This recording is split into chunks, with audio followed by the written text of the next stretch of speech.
Hi, GitDuck is a video chat tool built for software teams that enables you to talk and collaborate in real time directly from your IDE and independently of what IDE other people are using.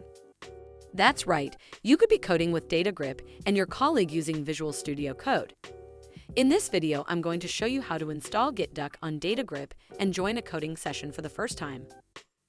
By the way, be sure to have a GitDuck account and be part of a team.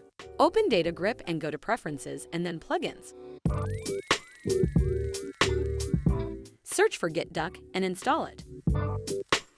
By the way, after it's installed, you might need to restart your IDE.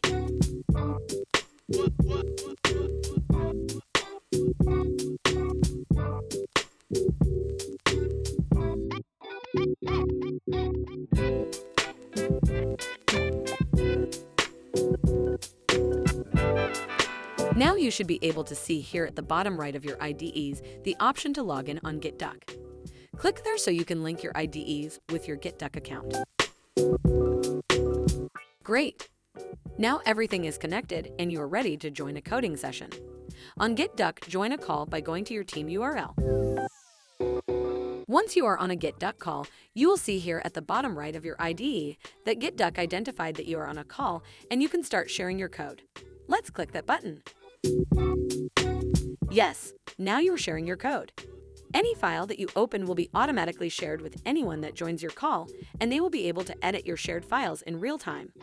If you go to the GitDuck app, you will see that your code is being shared there, so even if your colleagues don't have the GitDuck plugin installed in their IDE, they could also be collaborating with you.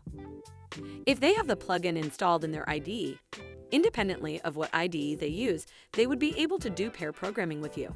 Let me show you the options that you have with GitDuck. At the top, you can see the files that are opened by the people on the session. Below, you can see the shared file system. With GitDuck, you can share a specific file, multiple folders, or the entire project. After that, you can see who is on the coding session with you.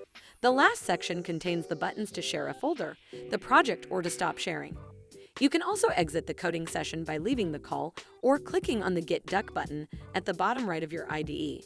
Another option that you have is to be able to follow a developer.